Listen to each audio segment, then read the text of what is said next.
अगर हमारे साथ कोई दुर्व्यवहार करता है तो मुझे क्रोध से विजय प्राप्त करनी चाहिए या क्षमा से? तो उन्होंने कहा कि दोनों अपनी जगह ठीक है। ना तो सदा क्रोध ही करना चाहिए और ना सदा ही कोमल बने रहना चाहिए।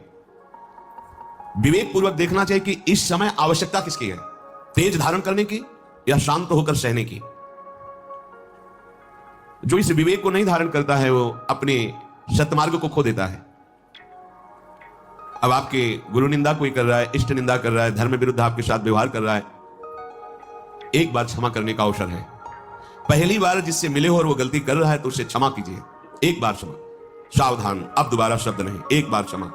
अगर दोबारा तो आप में सामर्थ्य हो तो जबान बंद कीजिए, नहीं कान बंद कीजिए और वहां से निकल जाइए।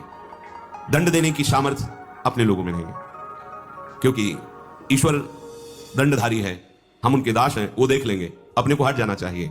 उस सभा में, जिस सभा में अधर्म बर्ताव हो रहा है, यदि आप बैठे रहे तो उसी अधर्म के आप भी भागी बनेंगे। जिसमें संत निंदा हो रही, भगवत निंदा हो रही है, अगर वहां आप चुपचाप बैठे हैं, विरोध नहीं कर रहे हैं, तो वही पाप आपको भी लगेगा जो निंदा करने वाले को लगेगा। इसलिए या तो उठ के वहां से चल दें और या फिर उसका विरोध करें, सभा में खड़े होकर उसका विरोध करें कि आप ऐसा नहीं कर सकते। इसके करने से आप पाप से बच जाएंगे। अवसर देख करके कभी कभी शांत होना पड़ता है और कभी कभी भयंकर रूप भी धारण करना पड़ता है, इससे वो अपने परमार्थ को बचा लेता है। तुम्हें क्षमा का अवसर बताता हूं, जैसा मनीषी पुरुषों ने अनुभव करके सिद्धांत लिखा है। जिसने कभी तुम्हारा एक बार उपकार किया हो जीवन में, बड़े से बड़ा अपराध बन जाए तो उसको एक बार माफ कर दीजिए, क्योंकि उसने उपकार किया। कभी थोड़ा भी तुम्हारा हित किया है और उससे यदि अपराध बन जाए तो पहले के उपकार का स्मरण करके बिना दंड दिए उसे छोड़ देना चाहिए। जाइए आप, इससे तुम्हारा क्षमा बल बढ़ेगा। जिससे अनजान में अपराध हो गया है आपके साथ, उसे पता नहीं था, उसको क्षमा कर दीजिए, क्योंकि सबके लिए सर्वज्ञता सुलभ नहीं है। वो अज्ञानी है, अज्ञान के कारण अपराध बन गया तो क्षमा कर दीजिए। पर जिसको एक बार क्षमा कर दिया है और फिर वही अपराध तुम्हारे साथ कर रहा है, तो फिर उसके लिए क्षमा शब्द का प्रयोग नहीं, क्योंकि अब वो फिर तुम्हारे लिए बहुत हानिकारक हो जाएगा। उसके अपराध निवारण के लिए फिर कानून व्यवस्था है, धर्म व्यवस्था है। जो जानबूझकर तुम्हारे साथ बार बार अपराध कर रहा हो, उसको क्षमा करना ठीक नहीं है, ये शास्त्र आज्ञा करता है। एक बार क्षमा कर दिया शास्त्र बाबू अर्जुन को। बड़े क्रोध से भगवान परशुराम जी आए, जब सुना कि जमदग्नि जी उनके पिता हैं, यहां से आश्रम का विनाश किया उसने और गौ आदि अपहरण करके ले गए। माता विलाप कर रही थी, तो उनका ऐसे समर्थ की मां विलाप कर रही है, मैं इनका विनाश कर दूं। जमदग्नि जी ने कहा नहीं, पहला अपराध है, क्षमा कर। हमारा बल क्षमा है, लेकिन उद्दंडता उनकी इतनी बढ़ गई कि उन्होंने वध कर दिया आकर दोबारा जमदग्नि जी का। फिर भगवान परशुराम ने क्षमा नहीं किया, अपने तेज बल से और फरसे के बल से पूरे वंश का विनाश, काट काट के पहाड़ लगा दिए थे।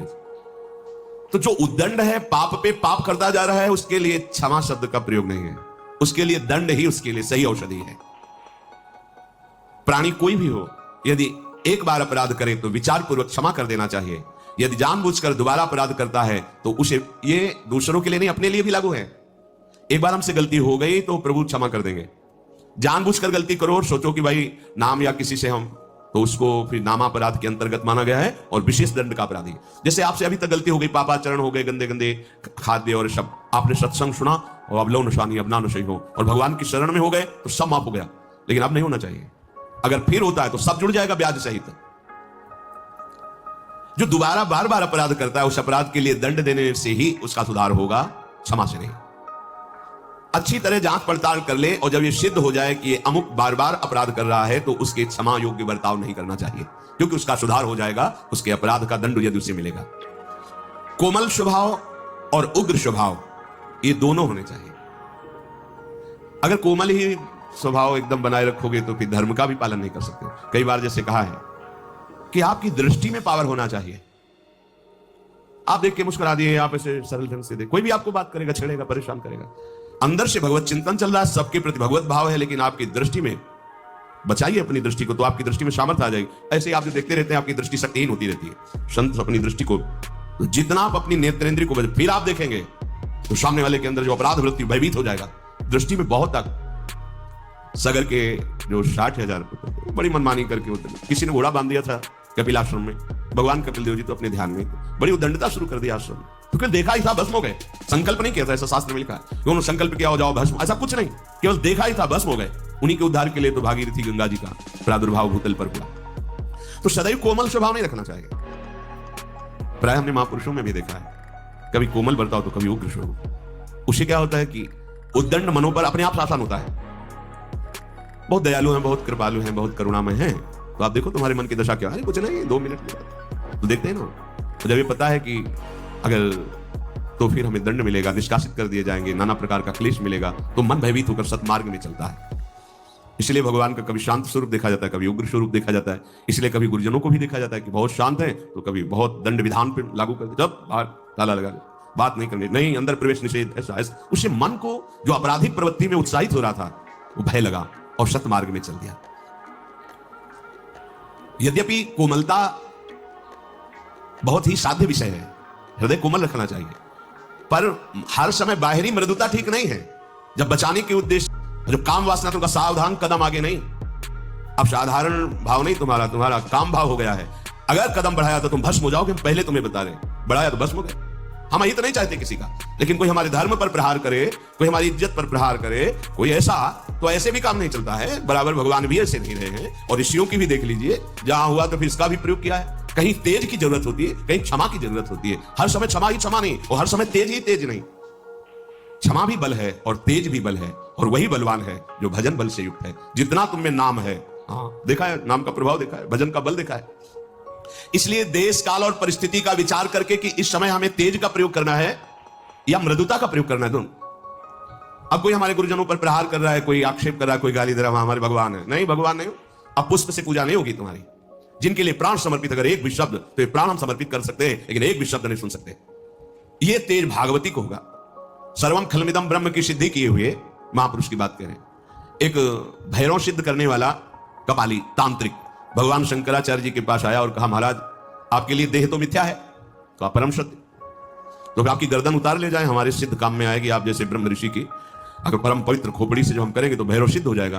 बोले हाँ, हमें कोई परेशानी, आप उतार सकते हैं, पर अभी उतारोगे तो बहुत से शिष्य बाधा पहुंचा देंगे। प्रातः 4 बजे ब्रह्म मुहूर्त में आना, हम इस पीपल के नीचे ध्यानस्थ होंगे और तुम गर्दन उतार ले जाना। सत्य बोले, कोई ऐसा नहीं कि कोई प्लानिंग। ब्रह्मशुद्ध, जैसे दधीचि ऋषि से देवताओं ने प्रार्थना की कि आपकी अस्त्रियों से जो अस्त्र बनेगा उससे वृत्तासुर मारा जा सकता, अन्यथा नहीं। शांत हो गए, अपने प्राणों को ब्रह्म में स्थित करके छोड़ दिया शरीर, और उनके परम पावन दिव्य तपोमयी अस्थियों से वज्रादि बड़े अस्त्र बने जो अमोघ अस्त्र कहे गए। तो प्रातः 4 बजे वो कपाली भगवान शंकराचार्य जी की गर्दन उतारने के लिए जब आश्रम में प्रवेश हुआ, तो स्वामी नरसिंहाश्रम जी ब्रह्मबोध सर्वम खलमिदम ब्रह्म, इसकी सिद्धि प्राप्त किए हुए महापुरुष गंगा स्नान हुंकार मारी और दौड़ पड़े, और गुरुदेव के नजदीक नहीं पहुंचा, उठाकर पटक दिया, फाड़ दिया, जैसे नरसिंह भगवान ने हिरण्यकश्यप को फाड़ दिया। हर समय क्षमा की जरूरत नहीं है, हर समय तेज की भी जरूरत नहीं, अत्यंत आवश्यक है। जहां धर्म जा रहा हो वहां प्राण जाना श्रेष्ठ है, धर्म जाना नहीं। जहां हमारे पूज्य आराध्य देव गुरुदेव का कहीं कोई किसी भी तरह, वहां हमारे प्राण समर्पित होना परम धर्म होगा, ना कि वहां क्षमा। हाँ, हमें कोई कष्ट दे रहा है तो एक बार हम विचार करके प्रथम अपराध को क्षमा से उस अपराध से मुक्त करेंगे। लोक में यदि उद्दंडता करने वाले पापी को क्षमा ही करते रहा जाए तो बहुत लोगों को भय प्रदान करेगा। इसलिए कानून बना है, उस कानून को समर्पित करें, क्योंकि जो दुष्ट स्वभाव वाले जन होते हैं ये भय के द्वारा ही ठीक होते हैं, क्षमा के द्वारा नहीं ठीक होते। कोई ऐसी बिरली घटनाएं होती हैं जो क्षमा से उनका परिवर्तन हो गया कि मैंने अपराध किया, इन्होंने क्षमा किया, उसका हृदय परिवर्तन हो गया। तो इसलिए महाराज आप सदैव क्षमा का ही आश्रय न ले। युधिष्ठिर से कहा कि आप सदैव क्षमा का ही आश्रय न ले। क्रोध, अगर इसको आप बार बार ही उत्तेजना में लाते रहेंगे तो ये क्रोध आपकी उन्नति को नष्ट कर देगा। दोनों बातें देखना है। ये जान लीजिए कि लोक और परलोक दोनों का नाशक क्रोध है। क्रोध जीतने से उन्नति होती है, क्रोध के वशीभूत होने से अवनति होती है। जो जितना क्रोध को अपने काबू में कर लेता है वो उतना ही परमार्थ पथ में आगे बढ़ जाता है। जगत में जो छोटी छोटी बातों में क्रोध करने लगते हैं उनका पतन हो जाता है। इसलिए उपासक को चाहिए कि सर्वनाशक इस क्रोध को पीना सीखे। जब गुस्सा आवे पीना सीखे। पीछे वर्णन कर चुके हैं। देखो, तेज और क्रोध में अंतर होता है। क्रोध होता है कामना के बाद और तेज होता है धर्म संबंध से। जब कोई धर्म का नाश कर रहा हो, जब कोई आराध्य देव, इष्ट देव, गुरुदेव आदि की बात हो, तो उस समय भागवतिक तेज होता है। और जब हमारी किसी वासना पर प्रहार होता है, हमारी इच्छा पर, फिर जो क्रोध होता है उसे पीना सीखना चाहिए। This is how I created a professional profile picture right at home using Canva. Upload your picture on Canva and then press Magic Edit. And then carefully select the outfit that you want to change. क्रोधी मनुष्य अधिकतर पाप में लग जाता है, अपने माता पिता को पीटते हैं, देखा है, ऐसा देखा है। क्रोध के वशीभूत होकर पूज्य जनों का अपमान करते हैं, क्रोध के वशीभूत होकर के जिनकी स्तुति करना चाहिए उनकी निंदा करते हैं, गाली देते हैं। क्रोधी मनुष्य समझ नहीं पाता कि क्रोध के लिए कार्य का क्या निर्णय किया गया है। नहीं, बस क्रोध आया तो स्मृति का अपहरण कर लेता है। कामा संजायते क्रोधा क्रोधा स्मृति विभ्रमा। क्रोध अगर अपनी चरम सीमा पे आ जाए तो अवध्य पुरुष की भी वो हत्या कर देता है। जिसकी पूजा में हमें तत्पर होना चाहिए उसका वो वध कर देता है। क्रोध अगर और बढ़ जाए तो अपने आप को भी आत्महत्या कर सकता है और यमलोक का अतिथि बनकर बहुत दुर्गति को प्राप्त होता है क्रोध। इन दोषों को देख करके उपासक को चाहिए कि इस लोक और परलोक में परम कल्याण के लिए क्रोध को जीतना सीखे। राधे राधे। पूज्य महाराज जी की वीडियो देखने के लिए उनके ऑफिशियल चैनल को सब्सक्राइब करें।